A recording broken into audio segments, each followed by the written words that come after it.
Peter from back there and the preacher from here at the same time.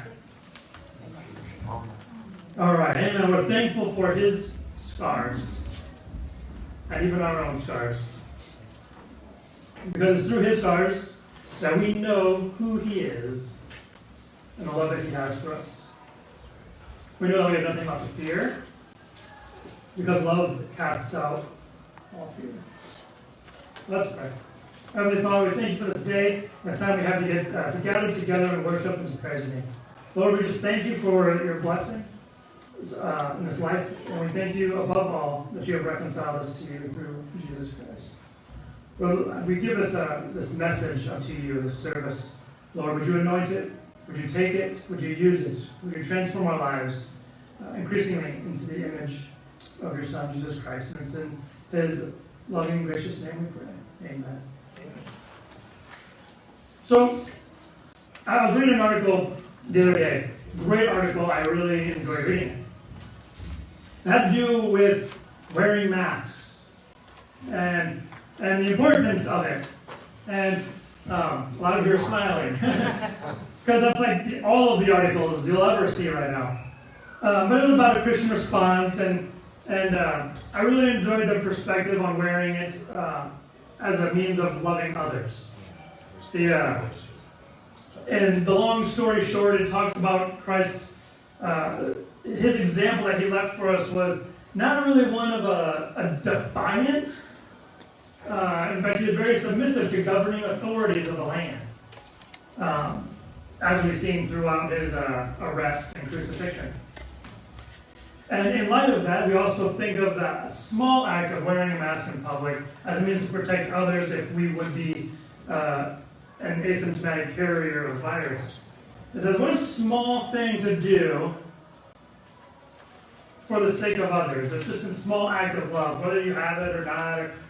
It's just very simple. It's something that you can do. There's a lot of people who are worried and are scared, but they still have to go out and get groceries. And on and on and on. It was a pretty long article. But it was very good. I'm somebody who always likes to try to see both sides, and I very much try to stand in the middle of any issue. Because the same people could come back and say that there's plenty of very qualified people and researchers and physicians who would suggest that it's a good thing, but it's not like necessary. And so then you start weighing like, well, maybe I ought not to, or maybe I'm not going to, or maybe for whatever reason you left it at home, or you forgot it, you didn't plan to go to the store, but now you realize you need something before you go home, and you don't have your mask with you. And the reason I bring a lot of this up is because I enjoyed this piece of the article, the argument for this, the fact that it's, our command is to love God and to love our neighbors. And as Paul talks about it in the scripture here, is that it's, we are to be submissive to governing authorities. We are supposed to follow the rules of the laws of the land. And so they hold all that intention to say a small act is loving your neighbor. And it's not exactly Christian-like to not wear it just for the sake of defiance against being told that you need to wear it. And I could see their point. It was a very valid point. Sit down, Jessa. Sit down. I'm not going to turn that up. What? Yes, I know. Go sit down. Okay. She's telling on Grandma because she turned it down.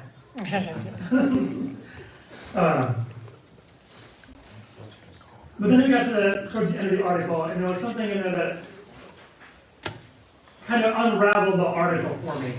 What I thought was a really good argument fell apart in the last section of it, when the author said that perhaps wearing the mask is the litmus test for a Christian.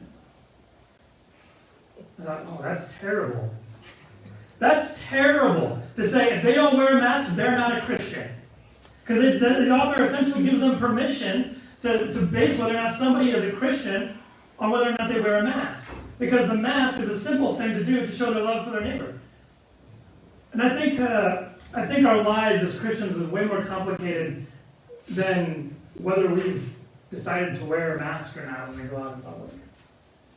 It's way more complex than that. There are some people who will fight injustice because of Christianity, because they're Christians. That's what their heart, their passion is. But then there's others who don't really fight such injustices the same. They might have a different passion or approach to how they show their love. We talk about spiritual gifts and discernment, and we talk about areas of service. There's a guy I know, a pastor, he's really, really into ministering to men specifically. Because you don't communicate the same way to men in a deep, deep fashion as you would with women. It just doesn't, the communication isn't always the same when you want to get deep down into the hearts of men and women. And so there's different ways to show our love, to demonstrate our love. And we shouldn't have a test or something that we can decide whether or not somebody is practicing true Christianity or not. Because Christianity isn't necessarily a practice or something we do, it's who we are. And we ought to be able to see from our fruits, from the way we live our lives, others ought to be able to say, hey, they stand out. And they stand out for a reason, and it's because we're Christian. It's because we follow Christ, because we have this extravagant love. But I think that the church struggles a lot because of these litmus tests. Because of these notions that have been put out there that this is what a Christian is, this is what a Christian does, this is how a Christian lives their life. And if you don't fit within this box of what a Christian is, then you're not a Christian. And it oftentimes this box creates a wall. You're either in or you're out. And if you're out, it doesn't really seem like you can be in, because how do you fit in when you're not that person? I remember sharing this story before, but there's a Marine friend of mine that he's Christian. I would say he was actually one of my mentors as far as early on in my faith. But he and I were in the same platoon, and we would talk to another guy in the platoon who's a good friend, not Christian, but he's had tons and tons of questions about Christianity and about Jesus. And we'd sit for hours and hours and talk to him for months on our drill weekends. And finally, one drill weekend, he said, I believe all of this is real. I believe it's true.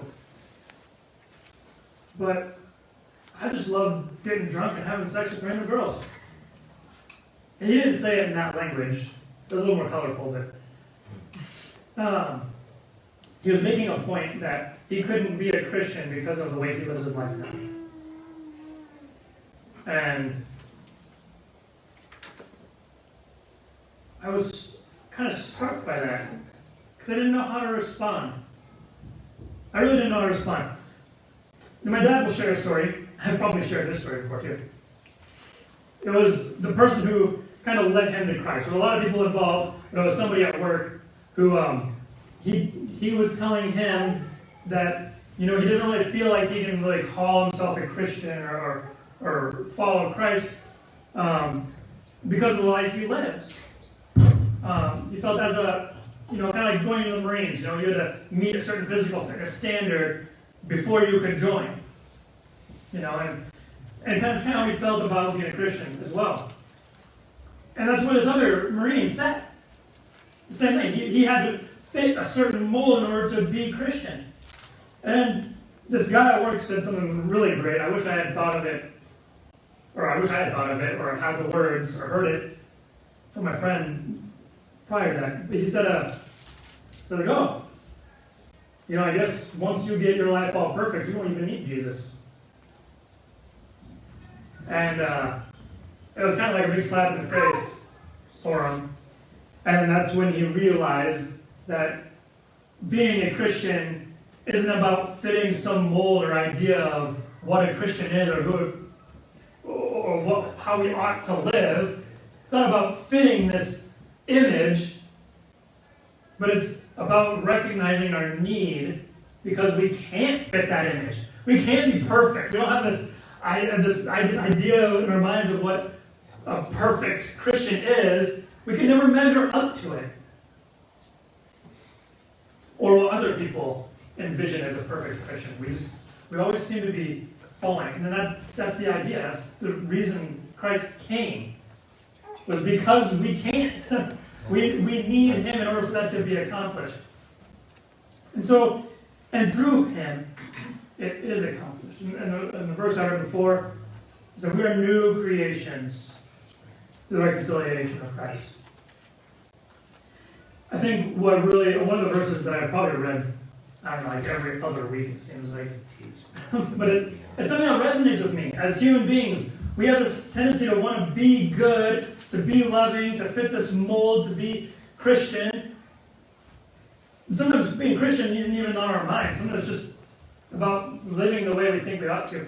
And then realizing our own failures, our own mistakes, or maybe they're not even realized because somebody else realized them and makes them known to us. And instead of realizing them, it actually just makes us angry that somebody said these things. And what really angers us is it's true. And it's Romans 7. I kind of had these a little bit out of order. Actually, let me read 2 Timothy 7:8 for you. Because it's kind of more of a thematic verse than into the depths of it. The 7:8 says, For the Spirit God gave us does not make us timid. Some translations may say fear. But gives us power, love, and self-discipline. So do not be ashamed of the testimony about our Lord, or of me, his prisoner. Rather, join with me in suffering for the gospel by the power of God.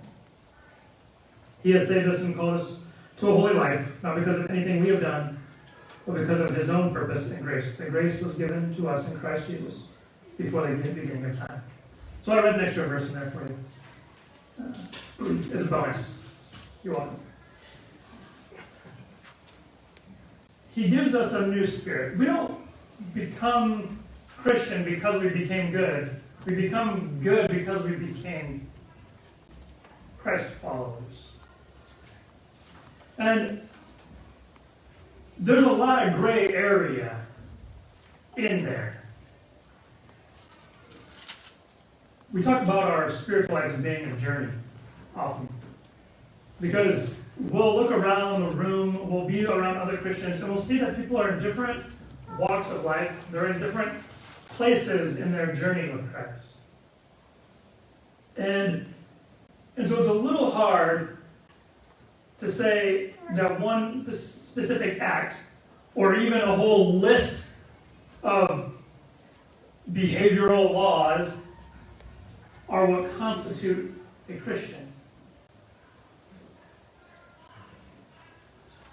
But I wanted to read this verse here that I really feel a lot, because I think we feel it a lot just as being humans, being Christian especially, but even not. It's Romans 7:15 through 20. What shall we say then? Is the law sinful? Certainly not. Therefore, I would have not known what sin was had it not been for the law. So saying this, the law is their idea of living a perfect life. They have all these laws so that they can live to be perfect people, perfect Jews, perfect Christians. They have all this stuff, but yet there's a sense that you can't fulfill all of them all of the time at once. And Paul, before this, talks about how he actually was so obsessed with the law about being good, according to these ideas of what it means to be perfect, that his obedience to the law in and of itself was a sin. Because it became his God. The law became his God, rather than God himself. There was a purpose behind the laws, and you miss the point if you're just trying to be good. So it's not sinful, but the laws, these ideas, these pictures that we have, are a means of helping to shape what is sinful and what is not. For I would not have known what coveting really was if the law had not said, you shall not covet. As you're talking about, you coveted the law. But sin, seizing the opportunity afforded by commandment, produced in me every kind of covetousness. So, I don't think I'm going to go all the way down to 20.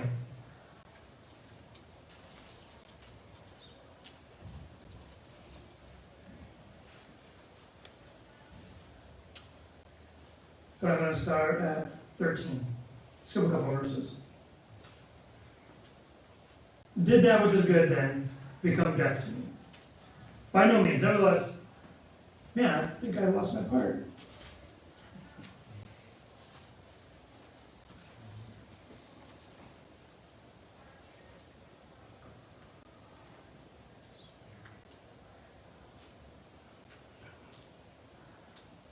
Here we go. 14. We know that the law is spiritual, but I am unspiritual, sold as a slave to sin. I do not understand what I do, for what I want to do, I do not do. So I want to obey the law, but I don't. I want to be a good Christian, but I'm not. But instead, I do what I hate. And if I do what I do not want to do, I agree that the law is good.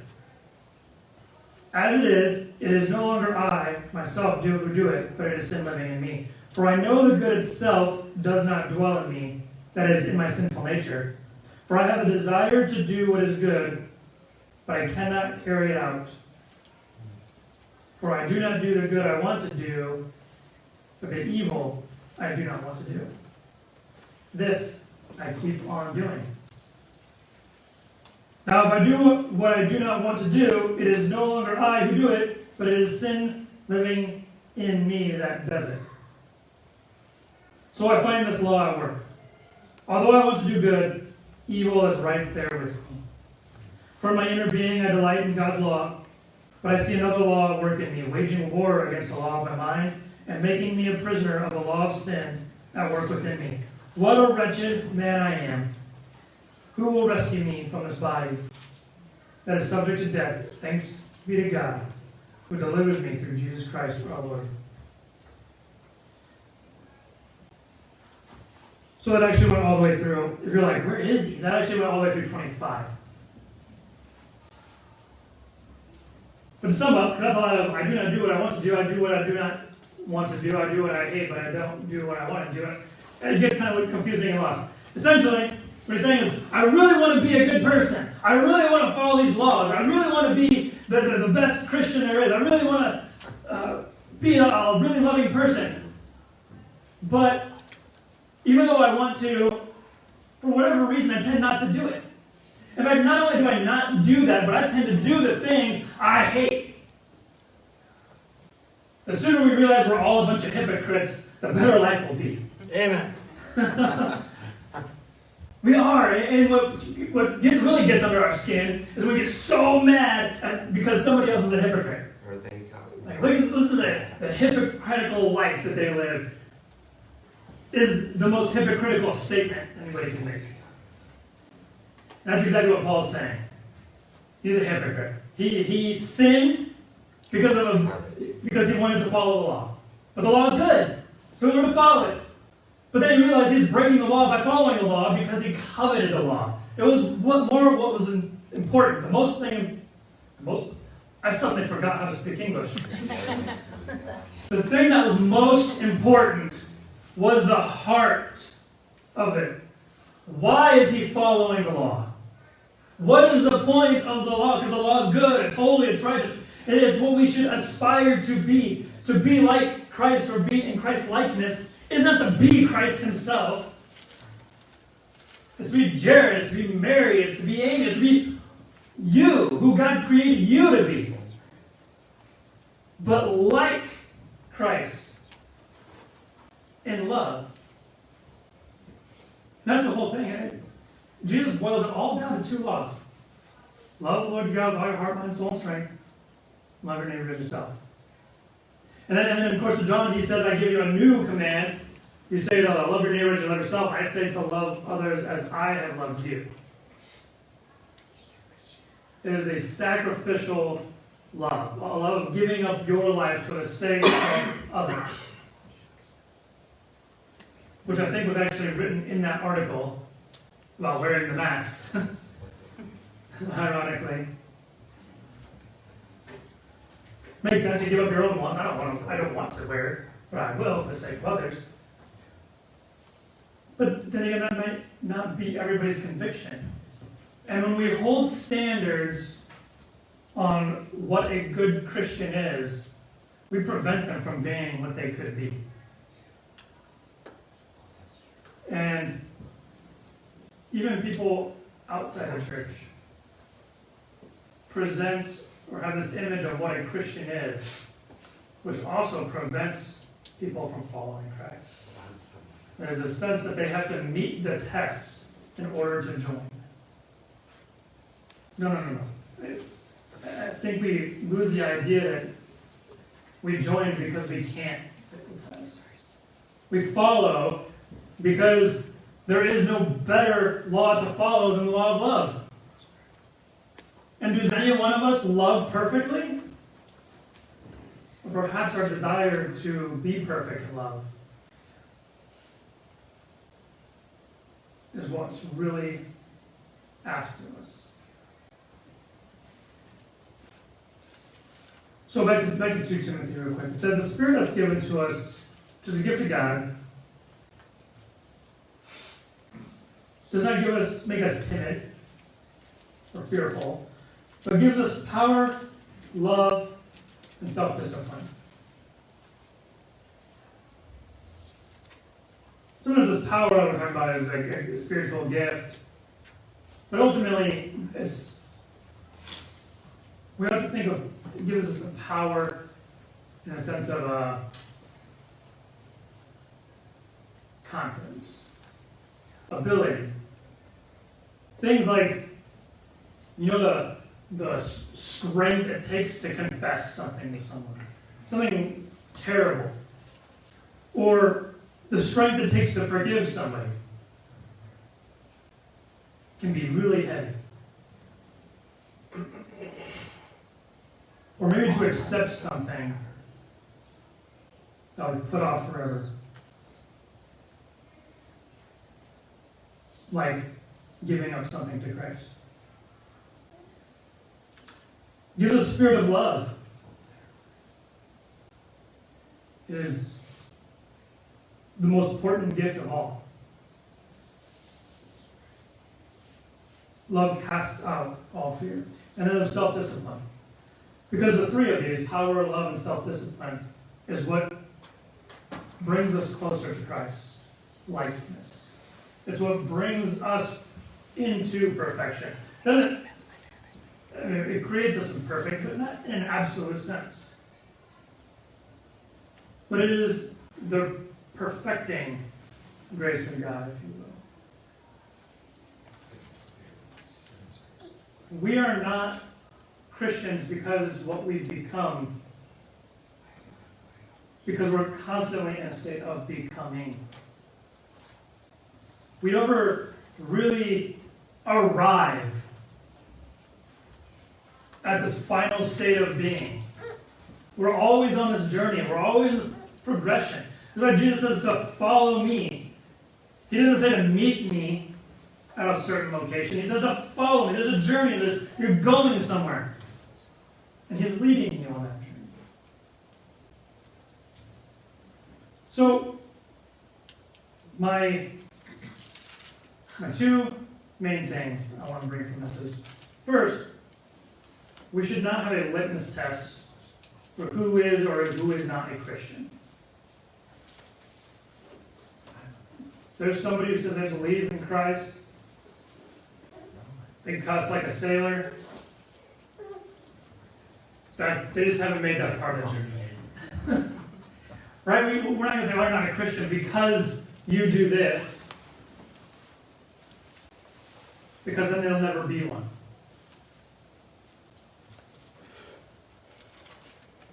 So we're not going to hold a litmus test to decide who's in and who's out.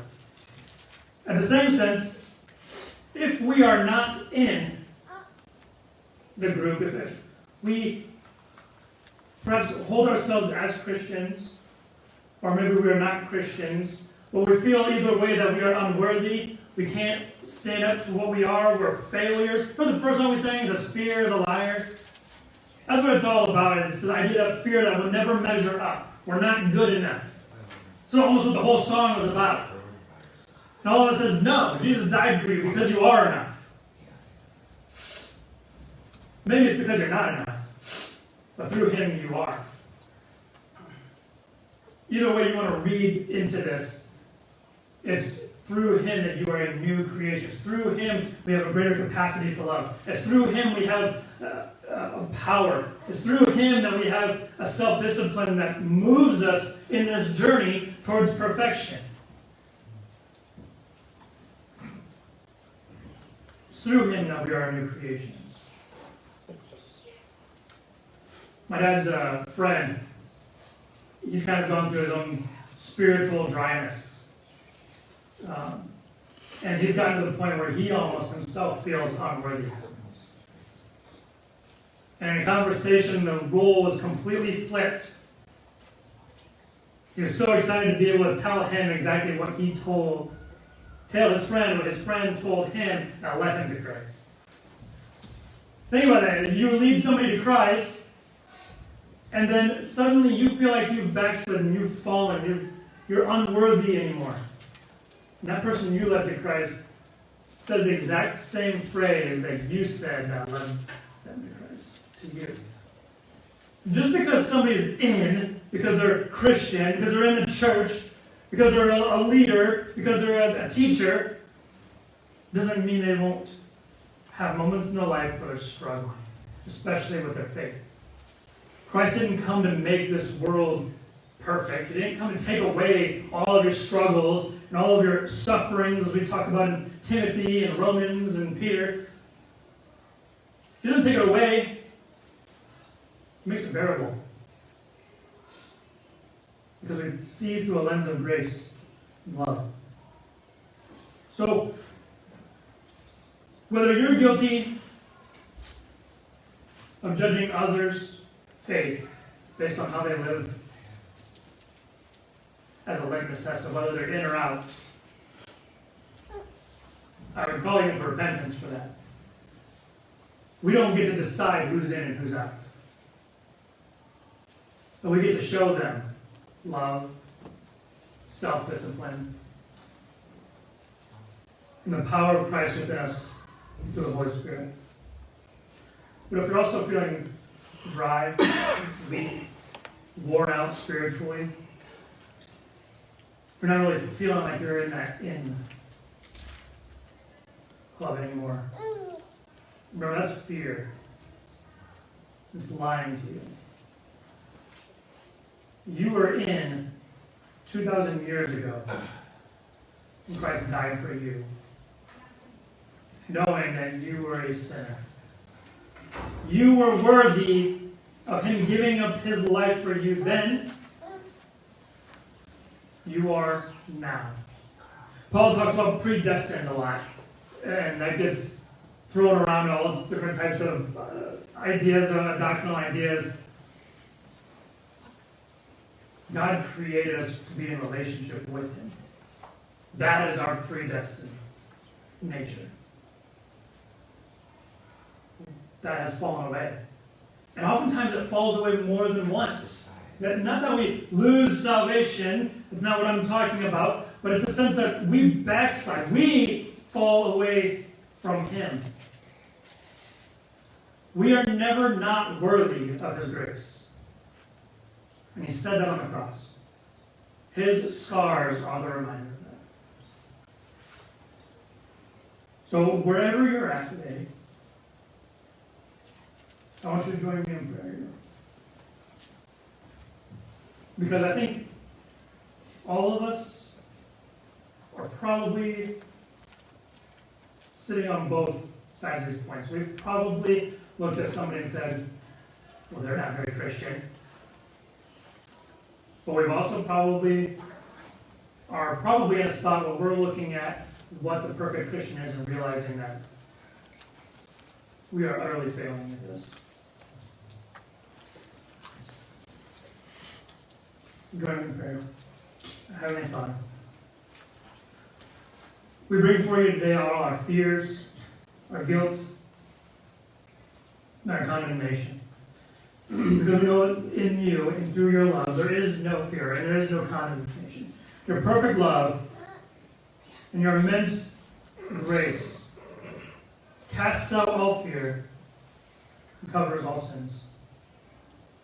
We pray that you would restore in us a spirit of power, a spirit of love, a spirit of self-discipline. Lord, help us to move towards you, to gather towards you, to learn what it truly means to love you and to love others, and to just live on these two principles alone.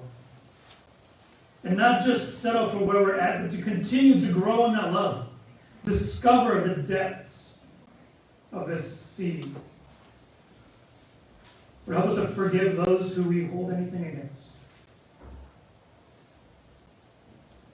Those who have made us mad, we burn with anger towards.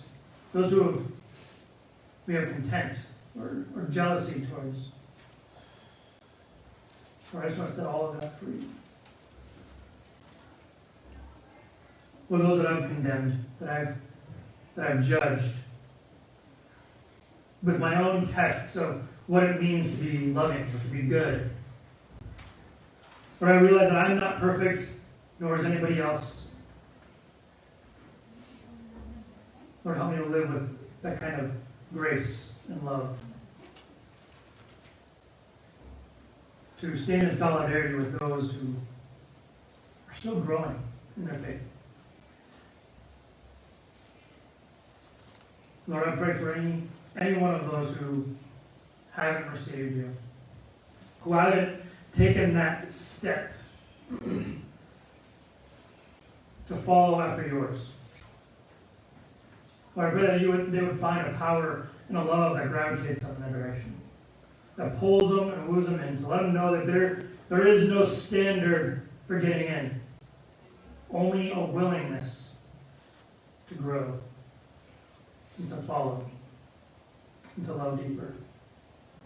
And that's in Jesus' name I pray. Amen.